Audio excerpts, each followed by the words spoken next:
the United Arab Emirates backed the Rapid Support Forces in Sudan in an attempt to take over the government because they were afraid that they would lose influence in Sudan if a civilian democratic government got elected, which was in the works.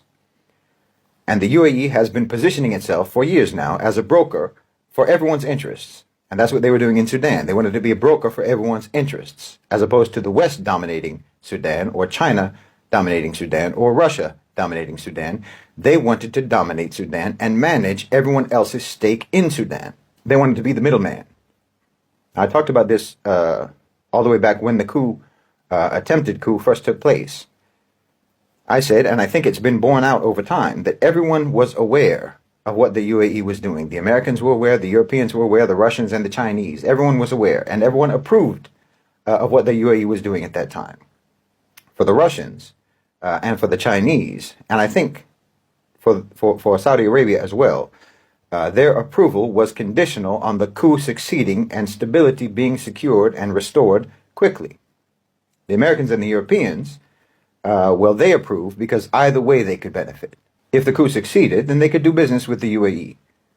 They could mitigate some of China's and Russia's influence by means of the UAE, and they could protect their own interests.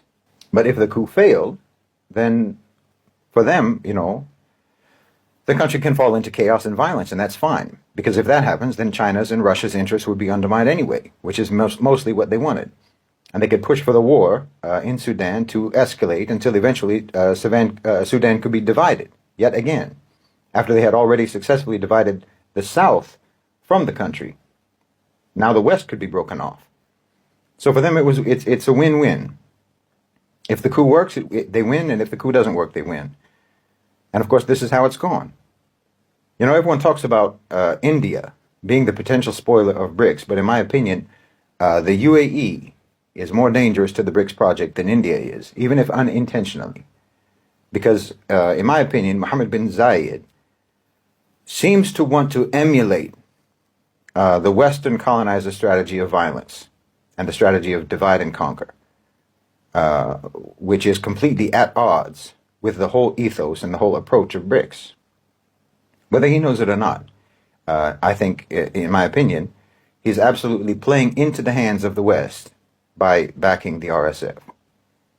I mean, not only is the UAE pushing Sudan towards balkanization, he's feeding the monster of Arab-African animosity that the CIA has spent millions of dollars trying to foment for years. This is absolutely the last thing that they should be doing. As I said, because the Middle East and Africa are the most important regions on earth.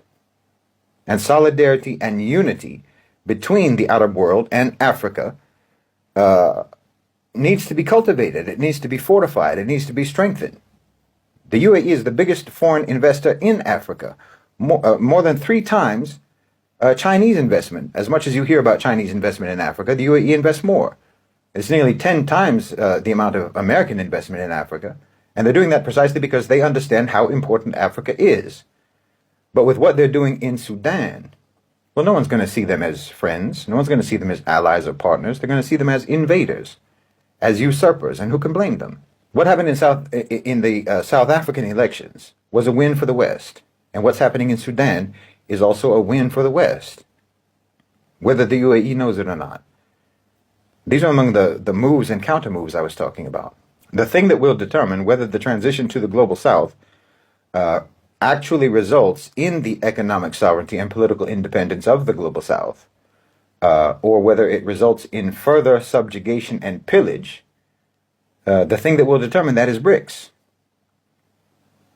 I mean, the UAE has been incredibly strategic in building their power and building their autonomy over the last 30 years. But their actions in Sudan can undo everything that they've achieved.